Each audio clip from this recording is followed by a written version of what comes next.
No Natal, meu filho anunciou: "Você é um fardo, queremos viver sem você." Eu fiquei ali, atônito, olhando para a mesa festiva onde o frango queimado ainda fumegava.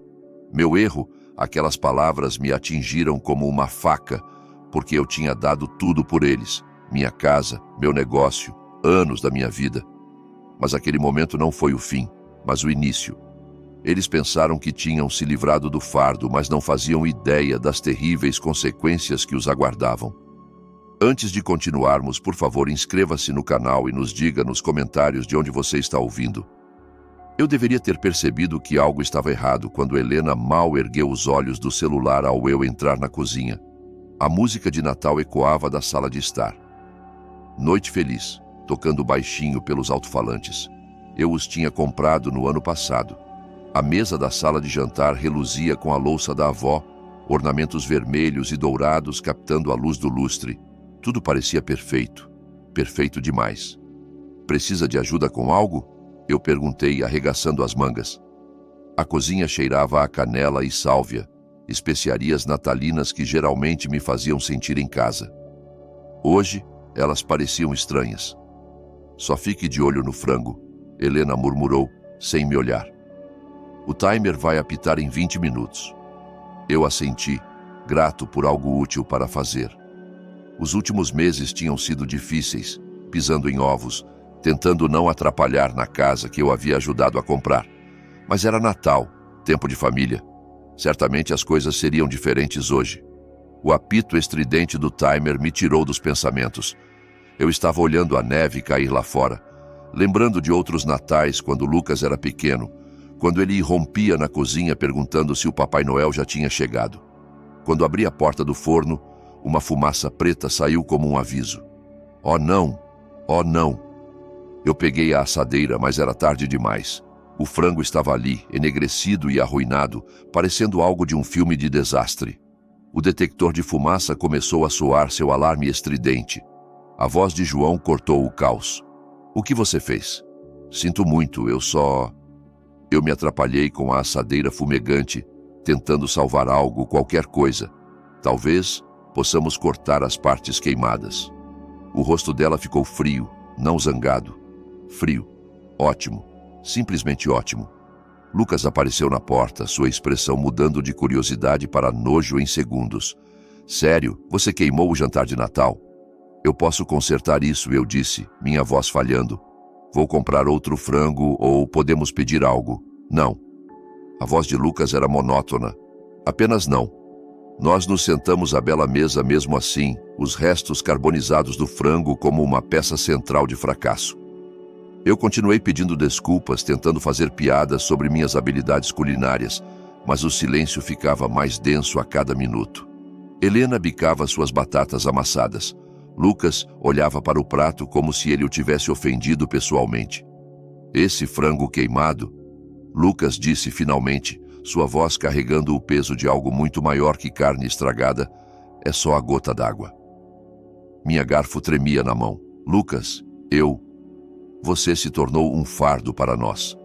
As palavras me atingiram como golpes físicos. "Queremos viver sem você." O quarto pareceu inclinar.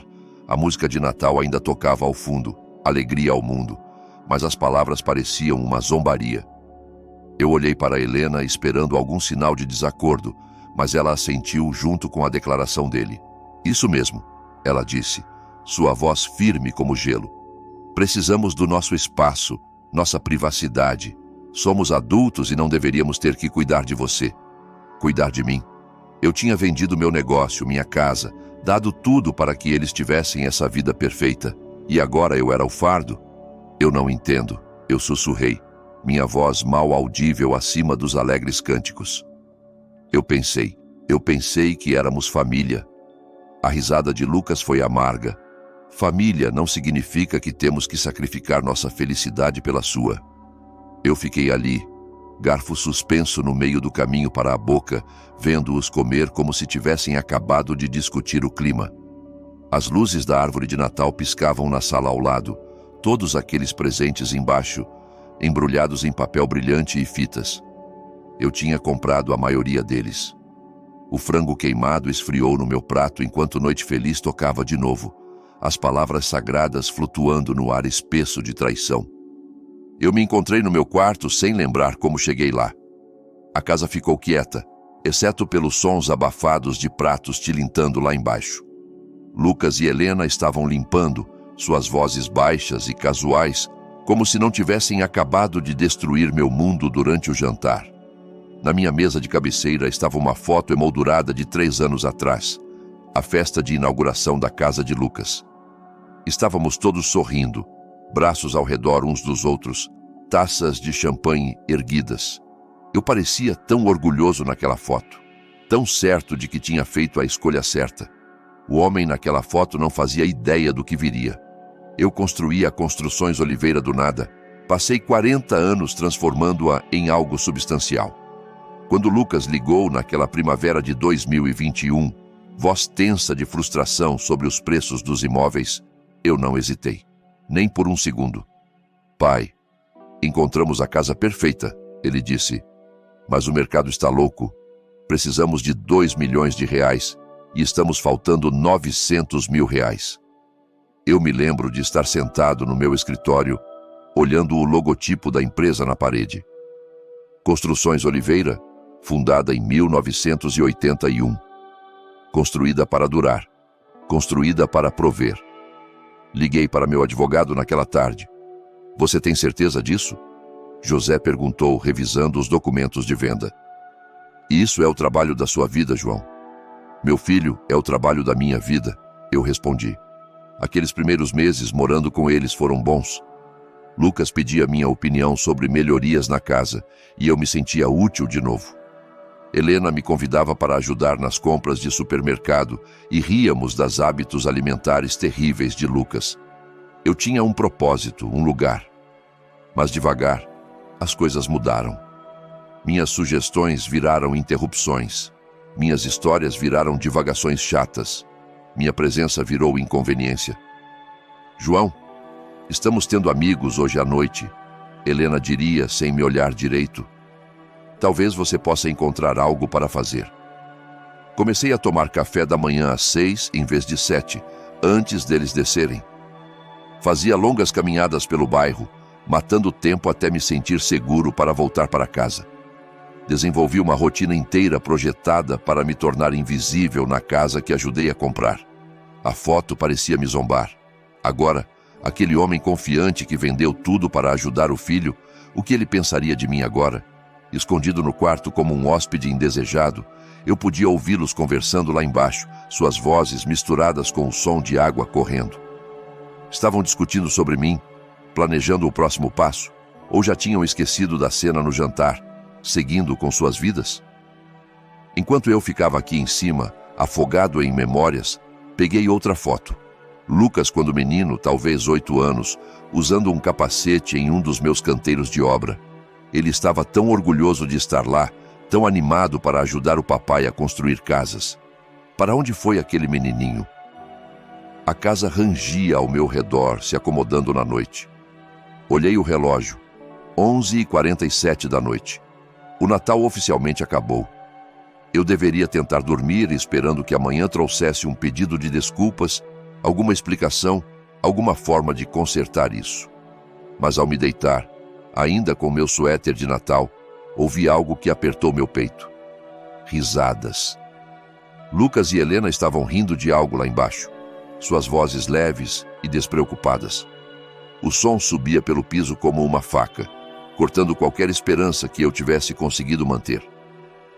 Eles não estavam preocupados comigo, não estavam arrependidos, estavam aliviados. Acordei com o otimismo da manhã de Natal grudado em mim como um sonho teimoso. Talvez ontem tivesse sido um pesadelo causado por vinho demais e estresse natalino. Talvez Lucas tivesse tido um dia ruim e pudéssemos conversar como adultos. Preparei um café como sempre, forte com um toque de creme. A cozinha parecia pacífica na manhã cedo, neve leve ainda caindo pela janela. Arrumei 3 lugares na mesa, organizei o jornal ao lado da minha xícara e tentei fingir que minhas mãos não tremiam. O café tinha gosto amargo, mas forcei a beber. Rotina normal, manhã normal, Tudo ainda podia ser normal. Os passos de Lucas na escada fizeram o meu coração acelerar. Era isso, o momento em que ele se desculparia, explicaria que estava sobrecarregado, que não quis dizer o que disse. Arrumei meu rosto no que esperava ser um sorriso acolhedor. Ele apareceu na porta, cabelo bagunçado do sono, usando o pijama que eu comprei para ele no Natal. Por um segundo vi o menininho que corria para mim durante trovoadas, então seu rosto endureceu e aquele menino desapareceu para sempre. Por que você ainda está aqui? Sua voz era monótona, factual, como se perguntasse sobre o tempo. Eu pensei que tinha sido claro ontem à noite. Lucas, eu lutei por palavras. Pensei que talvez pudéssemos conversar, resolver as coisas. Não há nada para resolver. Ele foi até a cafeteira, deliberadamente virando as costas para mim. Eu disse como nos sentimos. Helena apareceu atrás dele, cabelo perfeitamente penteado, apesar da hora cedo. Ela olhou para os 3 lugares à mesa e soltou uma risadinha amarga. Algumas pessoas realmente não captam as indiretas, né? Ela disse para Lucas como se eu não estivesse ali. Acho que precisamos ser mais diretos. Mais diretos? Eu me levantei, a cadeira raspando no chão. Vocês me disseram que eu era um fardo e queriam viver sem mim. Quanto mais direto pode ser? Então, por que você ainda está aqui? A pergunta de Lucas foi entregue com precisão cirúrgica. Por que está tornando isso mais difícil do que precisa ser? Eu encarei meu filho, esse homem que criei, pelo qual me sacrifiquei, amei incondicionalmente, e vi um estranho. Porque isso deveria ser minha casa também. Sua casa? A voz de Helena pingava desdém. Essa é nossa casa, João. Nós a compramos. Nós pagamos por ela. Nós vivemos aqui. Eu dei o dinheiro para vocês. Você nos deu. Lucas interrompeu o passado. Não é mais sua. A finalidade na voz dele quebrou algo dentro de mim. Eu estava me agarrando à esperança, à possibilidade de redenção, mas olhando para seus rostos, frios, determinados, unidos contra mim, finalmente entendi. Isso não era raiva, não era mal entendido. Era uma decisão que eles tomaram juntos, cuidadosamente e deliberadamente. Entendo, eu disse, baixinho. Vou arrumar minhas coisas. Nenhum deles tentou me impedir enquanto eu ia para o quarto. Minha mala estava no armário, empoeirada de 3 anos de desuso. Enchia metodicamente. Roupas, itens de higiene, o relógio do meu pai, algumas fotos. Minha vida inteira reduzida a uma mala. Na porta da frente, parei para uma última olhada na casa que ajudei a comprar. A sala com sua árvore de Natal perfeita. A sala de jantar onde compartilhamos tantas refeições. A cozinha onde fiz café toda manhã por 3 anos. Nada mais era meu. Talvez nunca tivesse sido. Pela janela da cozinha, via Lucas e Helena me observando. Eles não acenaram. Não vieram se despedir. Apenas observaram, esperando eu ir embora. Saí para a manhã fria de dezembro, minha respiração formando nuvens no ar gelado. A porta se fechou atrás de mim com um clique suave, mas soou como um tiro. Eu estava sem teto. Aos 62 anos, estava na calçada com tudo o que possuía em uma mala, sem lugar para ir. O frio mordia através do casaco enquanto eu ficava na calçada. A alça da mala escorregadia na palma suada. 26 de dezembro em Curitiba, Paraná. 5 graus e caindo. Eu precisava me mexer. Precisava pensar. Precisava encontrar um lugar quente antes que meus dedos congelassem. Hotéis eram caros e eu precisaria de algo de longo prazo. Caçar apartamento levaria semanas. Calções, checagens de crédito e explicações sobre por que um homem de 62 anos estava de repente sem teto. A magnitude da minha situação me atingiu como um peso físico. Então, me lembrei de Ricardo Mendes. Ricardo foi meu sócio por 20 anos, a mão firme para minha visão ambiciosa. Quando vendi as Construções Oliveira, ele comprou minha metade e manteve o negócio rodando. Ficamos amigos, mas a vida nos puxou em direções diferentes. Quando foi a última vez que falamos? Setembro? Outubro? Meu orgulho lutava com a necessidade enquanto pegava o telefone. Como explicar para alguém que seu próprio filho o expulsou no Natal? Como fazer isso soar como algo além de patético? O telefone tocou 3 vezes antes da voz familiar atender. João, Feliz Natal, amigo. Como vai? Ricardo, Minha voz falhou. Preciso de ajuda. O calor na voz dele virou preocupação instantaneamente. O que houve? Você está machucado? Não, eu estou do lado de fora da casa de Lucas com uma mala e não tenho para onde ir. Silêncio. Então, o que aconteceu? Eles me pediram para sair. Ontem. Disseram que eu era um fardo e queriam viver sem mim. Meu Deus, João. Você está falando sério? Eu não brincaria com isso. Claro, você pode ficar aqui. Venha agora. Preciso te pegar? Não. Pego um táxi. Obrigado, Ricardo. Desculpe por... Não se desculpe. Apenas venha. A viagem de táxi pelos bairros familiares pareceu surreal. Eu dirigi essas ruas por décadas, construindo casas, criando lares para famílias. Agora eu mesmo estava sem teto, vendo o mundo borrar pelas janelas sujas de sal. A casa de Ricardo parecia exatamente a mesma. Tijolo modesto, colonial, bem mantida, mas não chamativa. Ele deve ter estado vigiando porque a porta da frente abriu antes que eu pudesse bater. João! Ele me puxou para um abraço e por um momento me senti humano de novo. Entre, você está congelando. Sara apareceu com uma caneca de café quente e um sorriso preocupado. Preparamos o quarto de hóspedes, não é grande coisa, mas é quente e privado. O quarto era pequeno, mas perfeito. Cama de solteiro, cômoda, janela com vista para o quintal deles, lençóis limpos, uma lâmpada de leitura, um senso de santuário que eu não sentia há meses. Agora, Ricardo disse, sentando na beira da cama enquanto eu desfazia a mala. Me conte o que realmente aconteceu. Eu me vi explicando toda a história, o frango queimado, a declaração fria de Lucas, as observações cortantes de Helena, a confirmação final da manhã. O rosto de Ricardo escurecia a cada detalhe. Seu próprio filho, ele disse baixinho, depois de tudo que você fez por ele. Eu fico pensando que devo ter feito algo errado, admiti. Talvez eu fosse muito envolvido, muito presente. Talvez eu realmente fosse um fardo. Bobagem. A voz de Ricardo era firme. Você vendeu seu negócio para ajudá-lo a comprar aquela casa. Deu tudo a ele, e agora eu não tenho nada. Você tem esse quarto pelo tempo que precisar. Tem amigos que se importam com você. E tem opções. Mais do que pensa.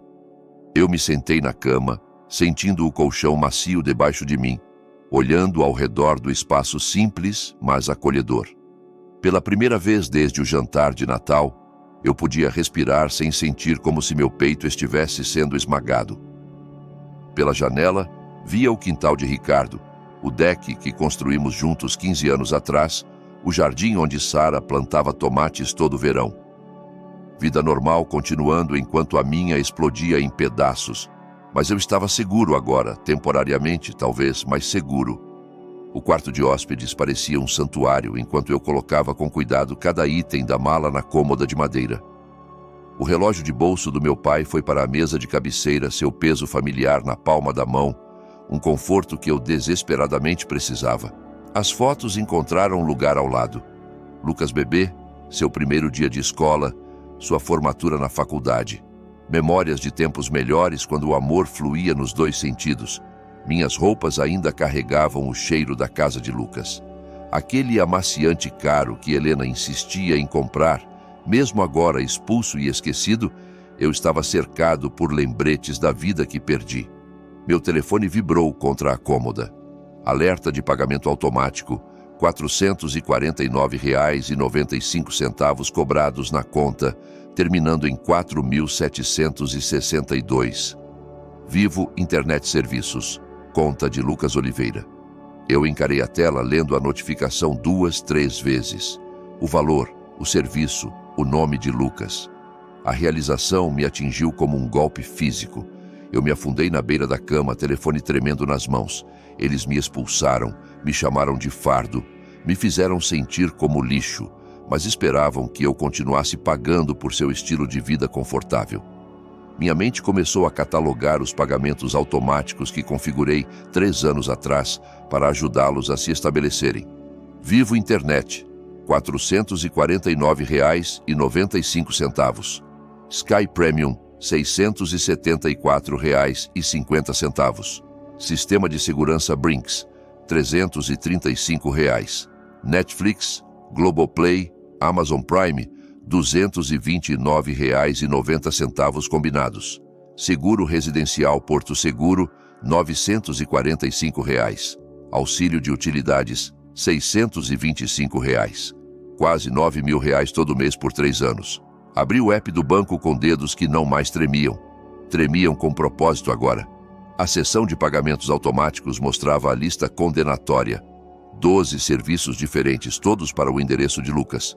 Todos drenando minha conta mensalmente enquanto eu vivia como um hóspede indesejado na casa do meu próprio filho. Independência, eu sussurrei para o quarto vazio. Eles querem independência. Comecei com a internet. O site da Vivo tornava o cancelamento surpreendentemente fácil uma vez que você achava os botões certos. Motivo do cancelamento? Selecionei mudança e digitei, não mais residindo no endereço do serviço. E-mail de confirmação. Seu serviço de internet Vivo será desconectado em 2 de janeiro de 2025. Em seguida, Sky, o pacote Premium com todos os canais de esportes e filmes que Helena queria. Cancelar. Brinks Segurança, o sistema que os fazia se sentir seguros na casa perfeita. Cancelar. Um por um. Desmantelei sistematicamente a base financeira da vida confortável deles. Cada cancelamento parecia reclamar uma peça da minha dignidade, meu respeito próprio, meu poder. Os serviços de streaming, seguro residencial, auxílio de utilidades. E-mails de confirmação inundaram minha caixa de entrada como uma avalanche digital de justiça. Meu telefone mostrava o total final. R$ 8.484,35 em obrigações mensais canceladas. Datas efetivas variando de imediato a 2 semanas, dependendo das políticas de cada empresa. Eu fiquei ali, segurando o telefone, cercado por e-mails de confirmação, sentindo algo que não experimentava desde o jantar de Natal. Controle. João? A voz de Ricardo chamou de baixo. O almoço está pronto. Olhei meu reflexo no espelho do quarto de hóspedes pela primeira vez em uma semana. Vi algo além de um velho quebrado. Vi alguém que acabara de dar o primeiro passo para ensinar uma lição muito importante sobre gratidão. A sala de jantar de Ricardo parecia quente e acolhedora. Fotos de família cobrindo as paredes. Uma mesa que mostrava o desgaste gentil de anos de refeições compartilhadas. Sara preparou sopa de tomate e sanduíches de queijo grelhado, comida reconfortante que apertou meu peito de gratidão. Você parece diferente, Ricardo observou, servindo sopa nas tigelas. Mais centrado, talvez. Fiz alguns ajustes financeiros lá em cima, eu disse com cuidado. Sara me passou um sanduíche. Às vezes, tomar controle do que podemos controlar nos ajuda a nos sentir humanos de novo. Ricardo estudou meu rosto. Falando em tomar controle, você me lembra de Tomás Braga. Lembra do Tomás? Trabalhamos juntos naquele projeto de shopping 2 anos atrás. Eu assenti. Tomás era um carpinteiro decente. Quieto, mas confiável. Tomás passou por algo similar com a filha dele. Ricardo continuou, se acomodando na cadeira. Ele ajudou ela a comprar um apartamento no centro. Mudou-se para ajudar com as despesas. 34 anos, e ela o tratava como um empregado contratado. O que aconteceu? Eu perguntei, embora algo no tom de Ricardo sugerisse que essa história tinha um propósito. Bem, os olhos de Ricardo ganharam um brilho de contador de histórias. Tomás cobria R$ 4.000 por mês para a hipoteca dela, mais compras, utilidades, seguro do carro, o pacote completo. Ela e o namorado agiam como se ele fosse um fardo que bagunçava o espaço deles. Sara balançou a cabeça. Algumas pessoas simplesmente não sabem o que têm. Uma terça-feira de manhã, Ricardo continuou. Tomás cancelou tudo quietamente. Sem drama, sem anúncios, só parou de pagar. Eu me inclinei para a frente. 6 semanas depois, ela estava em pânico. Pagamento da hipoteca devolvido, seguro do carro vencido, eletricidade cortada por 3 dias. Ela teve que pegar um segundo emprego no Magazine Luiza, E o namorado finalmente teve que encontrar trabalho real em vez de sua consultoria freelance. Ela descobriu? O sorriso de Ricardo era satisfeito. Ah, ela descobriu sim. Veio até Tomás chorando, se desculpando, admitindo que o tinha tomado completamente por garantido, implorou para ele voltar. E ele voltou? Nos termos dele? Respeito mútuo, decisões domésticas compartilhadas, gratidão em vez de atitude, Ricardo deu uma mordida no sanduíche. Tomás está morando lá agora, mais feliz do que em anos. Meu coração acelerava. Quanto tempo levou para ela perceber? O pagamento da hipoteca foi o chamado de alerta, mas Tomás disse que o momento realmente revelador foi quando a internet chique dela foi cortada e ela não pôde mais trabalhar de casa. Sara encheu minha tigela de sopa de novo. Às vezes as pessoas precisam experimentar consequências antes de apreciar o que tinham. Ricardo me observava com cuidado. João, o que exatamente você fez lá em cima? Eu me vi sorrindo, realmente sorrindo, pela primeira vez desde o Natal. Cancelei cerca de R$ 9.000 em serviços mensais que pagava pela casa de Lucas. Isso aí. A aprovação de Ricardo parecia sol. Quanto tempo antes das coisas ficarem desconfortáveis para eles? Internet corta em 2 de janeiro. Sistema de segurança provavelmente para de funcionar na mesma época. O seguro leva 30 dias para cancelar, mas o resto, eu calculei rápido. 2 semanas, talvez menos. Sara parecia preocupada. Você não está sendo cruel, está? Estou sendo educativo, eu disse. Eles queriam viver sem mim. Estou simplesmente honrando o pedido deles. Ricardo se levantou, energizado. Isso pede uma sessão de estratégia. Quer dar uma caminhada? Eu penso melhor em movimento. A luz da tarde já estava sumindo enquanto nos preparávamos para sair, mas eu me sentia mais alerta e determinado do que em meses. Eu tinha um plano agora. Melhor ainda, tinha prova de que meu plano podia funcionar. Uma coisa que Tomás me disse, Ricardo falou, vestindo o casaco, foi que paciência era a chave. Deixe eles descobrirem os problemas sozinhos. Não explique, não avise. Apenas deixe as consequências naturais ensinarem. Eu fechei meu casaco, sentindo o peso do telefone no bolso, meu telefone cheio de confirmações de cancelamento. Eu posso ser muito paciente quando preciso. O ar frio de janeiro mordia nossos rostos enquanto caminhávamos pelo bairro de Ricardo, o tipo de área de classe trabalhadora onde construí dezenas de casas durante meus anos de construção, casas modestas com paisagismo cuidadoso, onde as pessoas se orgulhavam do que tinham. Me conte sobre as finanças deles, Ricardo disse, enquanto passávamos por uma colonial de tijolos que ajudei a construir em 1994. Os números reais. Eu vinha pensando nisso a semana toda. Lucas ganha R$ 4.333 por mês, gerenciando logística para uma empresa de frete. Emprego decente, mas nada espetacular. Helena trabalha meio período em um salão chique. Talvez R$ 1.500 em um ano bom, mas é inconsistente. Então, cerca de R$ 5.833 combinados, Ricardo calculou. Quais são as despesas fixas? Hipoteca R$ 9.750 por mês. 2 prestações de carro totalizam cerca de R$ 3.250. Cartões de crédito? Provavelmente R$ 2.000 em pagamentos mínimos, conhecendo os hábitos de compras de Helena. Parei em uma esquina, olhando a rua onde 3 das minhas casas antigas estavam. Sem minha contribuição mensal de R$ 9.000, eles ficam curtos em R$ 4 a R$ 5.000 todo mês. Ricardo assobiou baixo. Eles vinham vivendo além dos meios, contando com você para preencher a lacuna. O negócio é, eu disse enquanto virávamos na Rua das Acácias, eu não acho que eles nem percebiam quanto eu cobria. Lucas provavelmente via aquelas contas como só sendo pagas, de alguma forma. Ele nunca precisou pensar de onde o dinheiro vinha. O que significa? O que significa que eles não fazem ideia do que está prestes a atingi-los.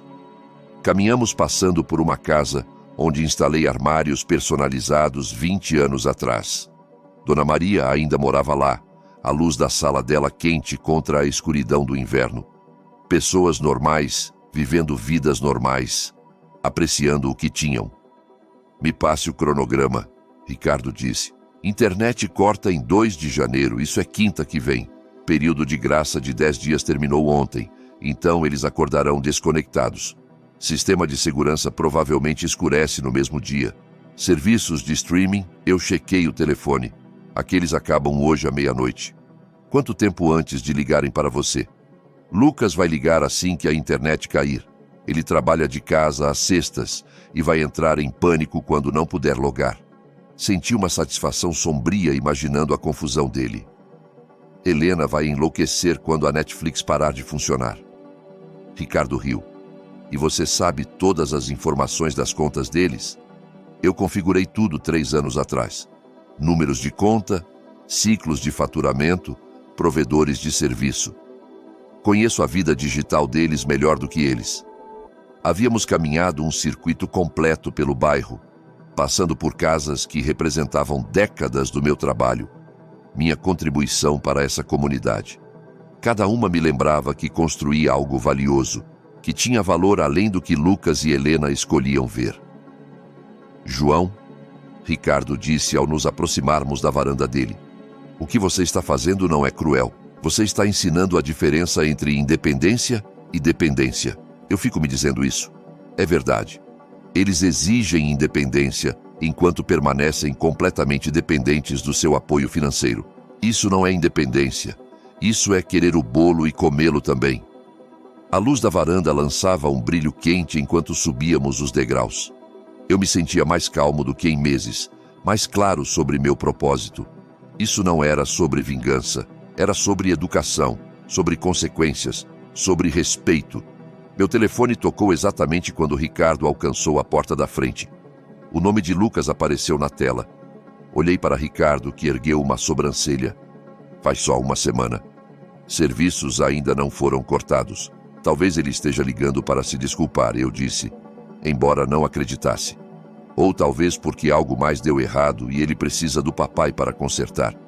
Eu encarei o telefone, seu toque persistente cortando o silêncio da noite. Por 3 anos atendi toda a ligação. Corri para resolver todo o problema, forneci para toda a necessidade. Hoje à noite, deixei tocar. A notificação de voicemail apareceu momentos depois. Virei o telefone de face para baixo e segui Ricardo para dentro. Isso, Ricardo disse com aprovação. Foi a escolha certa, mas eu já sentia o telefone vibrando de novo. Lucas não desistia fácil.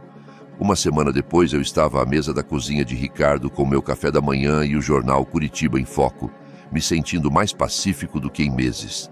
Os últimos 7 dias passaram quietos, sem chamadas de crise de Lucas, sem emergências dramáticas requerendo minha atenção imediata. Apenas silêncio da casa que ajudei a comprar e do filho que ajudei a criar. Os cancelamentos de pagamento automático todos processaram. As interrupções de serviço deviam começar a qualquer dia. Às 9h47, meu telefone quebrou a calma da manhã. O nome de Lucas na tela fez meu pulso acelerar, mas mantive a voz firme. Olá, Lucas. Pai, graças a Deus. Sua voz estava tensa de frustração. Nossa internet caiu, completamente morta. Liguei para a Vivo e eles dizem algo sobre serviço cancelado. Mas isso é impossível, porque é pagamento automático. Tomei um gole lento de café. Eu cancelei um pagamento automático na semana passada. Silêncio. Então, você o quê? Não estou mais pagando por serviços em uma casa onde não sou bem-vindo. Vocês disseram que queriam viver sem mim. Isso é o que isso parece. Mas você não pode simplesmente... A voz de Lucas falhou com confusão genuína.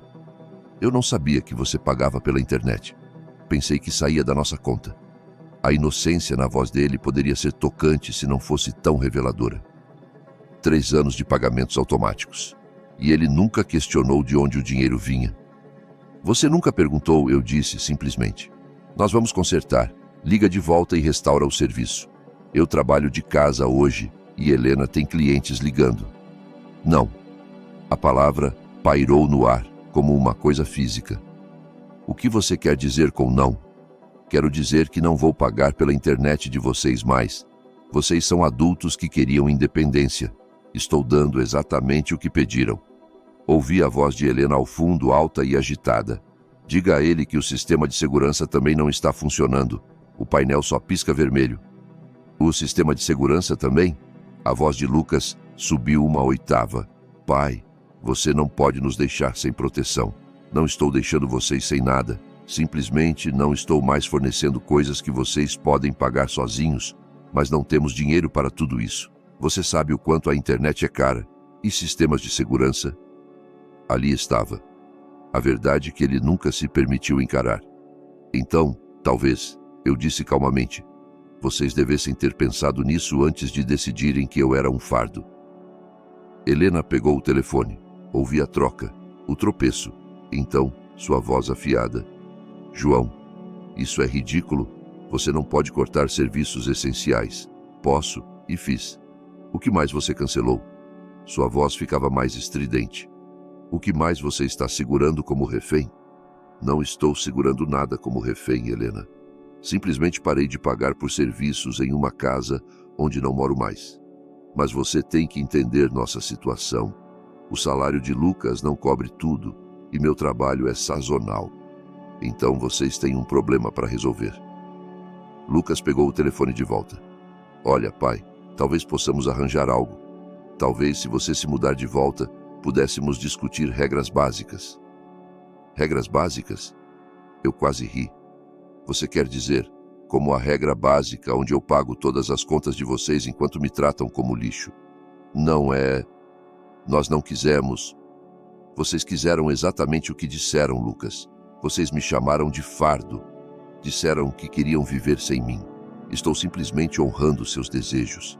Mas precisamos de ajuda. Não podemos pagar tudo isso sozinhos. Isso soa como um problema pessoal. A linha ficou quieta, exceto por discussão abafada ao fundo. Eu podia imaginá-los na cozinha perfeita, na casa perfeita, percebendo que sua vida perfeita foi construída sobre uma base que acabaram de chutar de debaixo de si mesmos. Pai! A voz de Lucas era menor agora, quase suplicante. Não podemos simplesmente esquecer que o Natal aconteceu? Não podemos voltar ao como as coisas eram? Como as coisas eram envolvia respeito e gratidão. Quando vocês estiverem prontos para oferecer isso, podemos conversar. Desliguei antes que ele respondesse. Ricardo apareceu na porta da cozinha, caneca de café na mão. Como foi isso? Eu sorri. Realmente sorri. Fase 1 completa. Meu telefone começou a tocar imediatamente de novo. O nome de Lucas piscava na tela, insistente e demandante. Virei o telefone de face para baixo e tomei outro gole de café. Ele vai descobrir eventualmente. Ou não, Ricardo disse, se acomodando na cadeira em frente. De qualquer forma, isso é a escolha dele. 2 semanas depois, eu estava ajudando Sara a planejar a lista de compras quando meu telefone tocou pela 4ª vez naquela semana. O nome de Lucas piscava na tela, persistente como sempre. Eu vinha ignorando a maioria das ligações dele, mas Ricardo ergueu os olhos do crucigrama e acenou para o telefone. Pode ouvir o que ele tem a dizer, Ricardo sugeriu. Conhecimento é poder. Atendi no 5º toque. Olá, Lucas. Pai. Finalmente, sua voz carregava uma mistura de alívio e frustração. Isso foi longe demais. Helena chorou por 3 dias seguidos. Você está destruindo nosso mês de aniversário e ela fala em adiar nosso jantar de celebração porque não podemos mais pagar.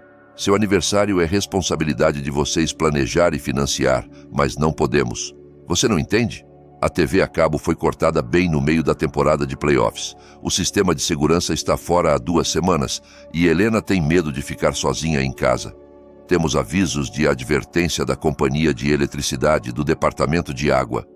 Eu ouvi a desesperança na voz dele, notando como ele ainda enquadrava tudo como meu problema para resolver. Nada disso muda o que vocês me disseram no Natal, respondi calmamente. Pelo amor de Deus, pai, aquilo foi só... Estávamos estressados. Você queimou o jantar e reagimos exageradamente. Você não pode simplesmente deixar para lá. Você pode desqueimar aquele frango, pode retirar, chamar-me de fardo. A voz de Lucas falhou. Olha, talvez possamos arranjar algo. Talvez tenhamos sido precipitados. Você poderia se mudar de volta e poderíamos estabelecer algumas regras básicas. Regras básicas de quem? De vocês ou minhas? Bem, obviamente discutiríamos. Quero dizer, ainda é nossa casa. Pela janela da cozinha, vi um carro entrando na garagem de Ricardo. Um carro familiar. Lucas, eu disse, devagar. Você está me ligando de fora da casa de Ricardo agora? Silêncio. Então o som de uma porta de carro batendo. Nós só queremos conversar.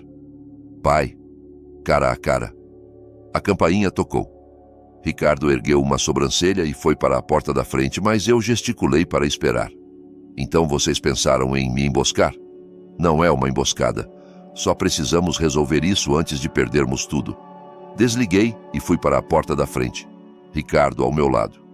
Pelo olho mágico via Lucas e Helena na varanda, ambos parecendo abatidos no ar frio de fevereiro. Abri a porta. Helena imediatamente começou a chorar. Lágrimas teatrais, calculadas que poderiam ter funcionado 3 meses atrás. João, por favor, você está destruindo nossa família. Nossa família foi destruída no Natal. Eu disse uniformemente. Estou simplesmente aceitando a nova realidade que vocês criaram. Lucas deu um passo à frente, rosto corado de raiva e frio. Isso é ridículo, pai. Pare com essa bobagem vingativa e nos ajude a consertar nossa situação vingativa. Senti Ricardo se aproximar atrás de mim, uma presença sólida de apoio. Lucas, você me chamou de fardo. Disse que queria viver sem mim. Estou dando exatamente o que pediu. Mas não quisemos dizer financeiramente. Só quisemos dizer. Vocês quiseram todos os benefícios do meu apoio sem ter que me tratar com dignidade humana básica. As lágrimas de Helena intensificaram. Vamos perder nossa casa. Você não se importa com isso? Eu me importo com a casa que ajudei vocês a comprar.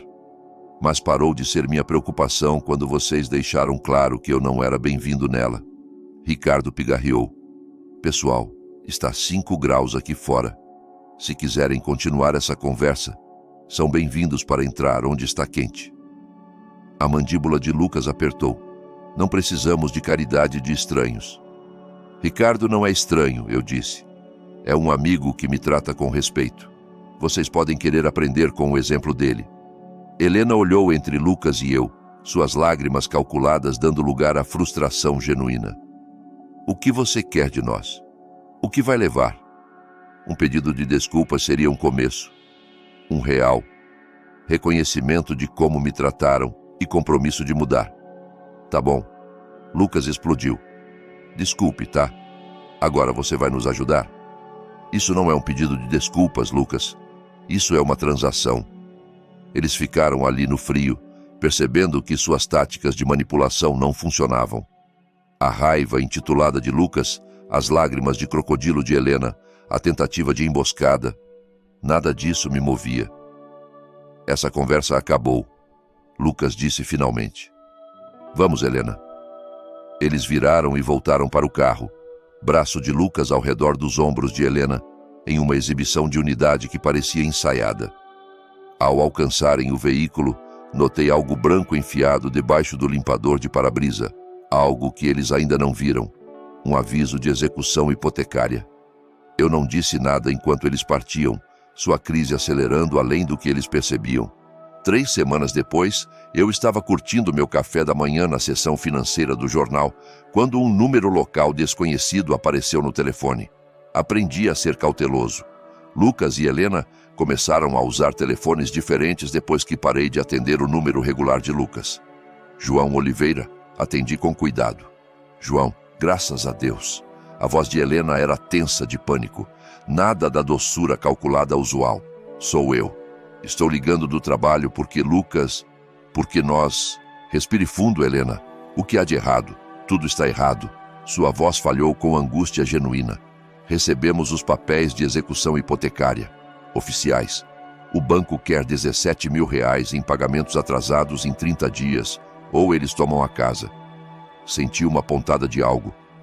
Não exatamente simpatia, mas reconhecimento de quão sério isso se tornou. Entendo. E Lucas? Ela respirou trêmula. Lucas perdeu o emprego na semana passada. Disseram que ele se tornou pouco confiável, discutia com colegas. Seu desemprego mal cobre as compras. Agora, entendi a desesperança na voz dela. Isso não era mais manipulação, era pânico genuíno. Isso é infeliz, eu disse baixinho. João, por favor, eu sei que dissemos coisas, mas vamos perder tudo. Nossa casa, nossa segurança, nosso futuro. Lucas está se candidatando em todo lugar com aquela referência do emprego antigo. O que exatamente você está me pedindo, Helena? Nos ajude, salve a casa. Nós te daremos o quarto principal. Vou cozinhar suas refeições favoritas toda noite. Você pode tomar todas as decisões domésticas, o que quiser.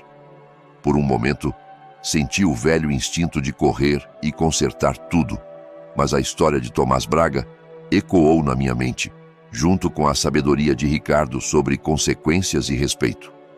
Aqui está o que preciso, eu disse devagar.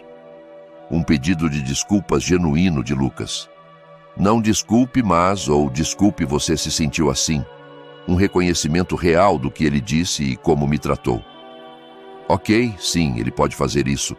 Preciso de um acordo escrito sobre como serei tratado nessa casa como um membro igual da família, não como fardo ou hóspede. Sim, absolutamente. Preciso de transparência financeira completa.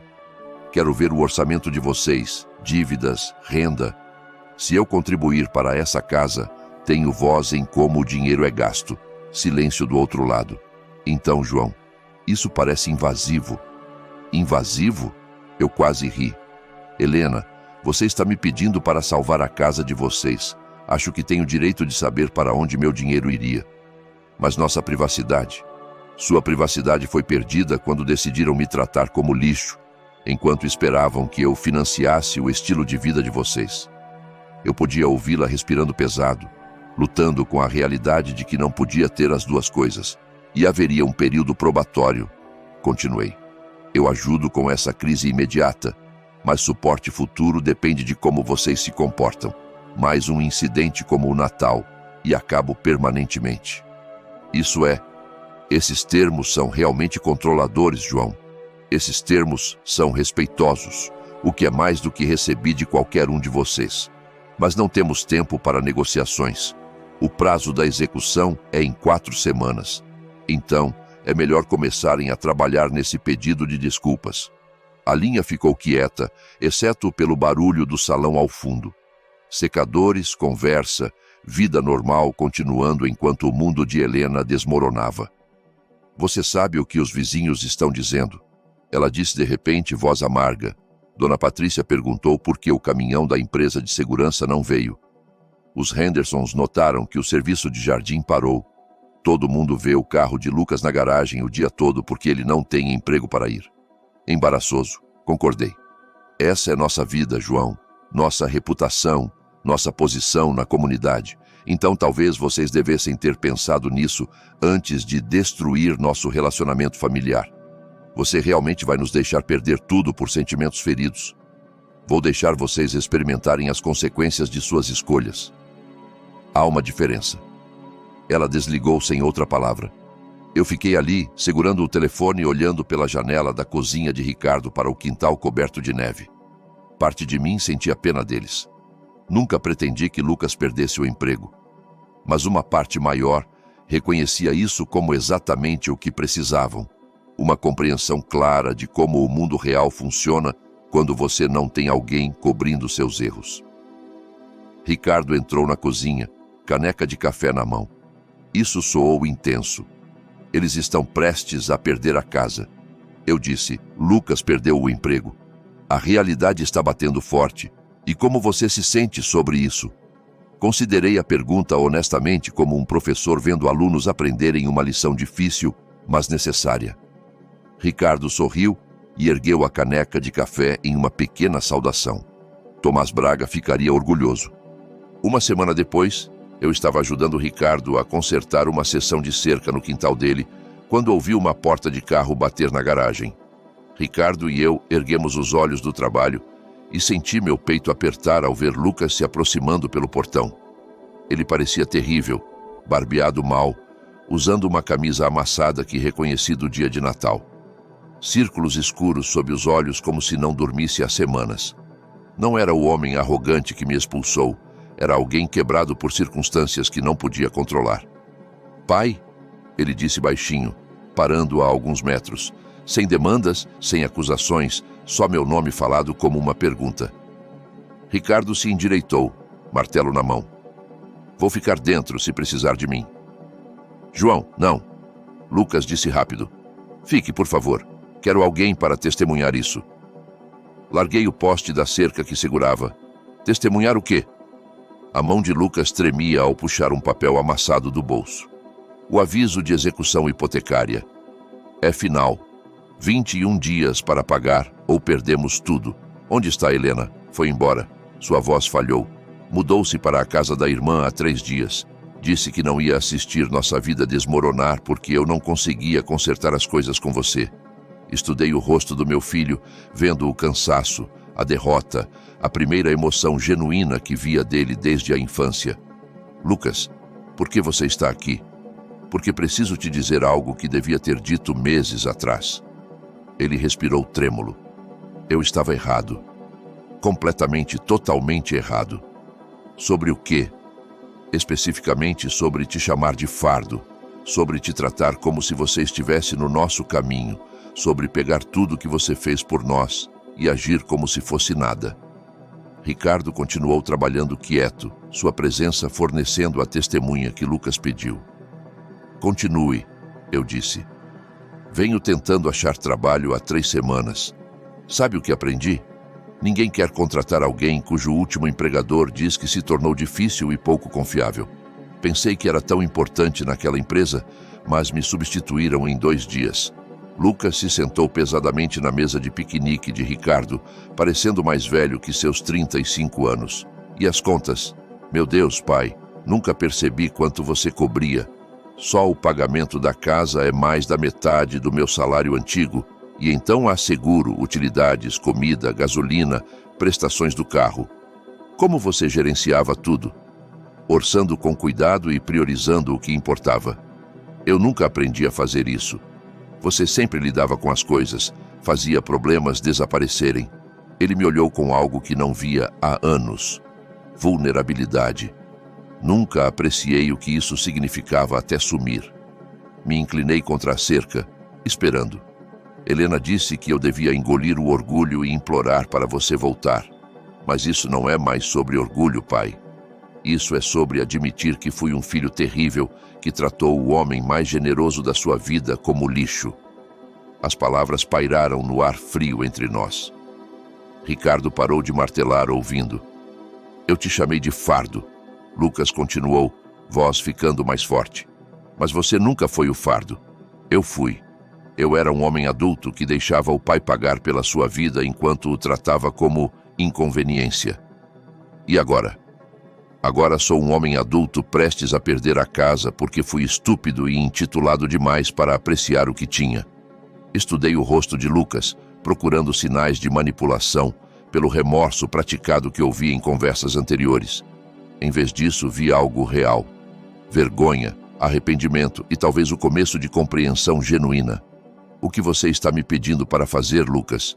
Me ajude a salvar a casa. Não por mim. Sei que não mereço, mas é seu investimento também.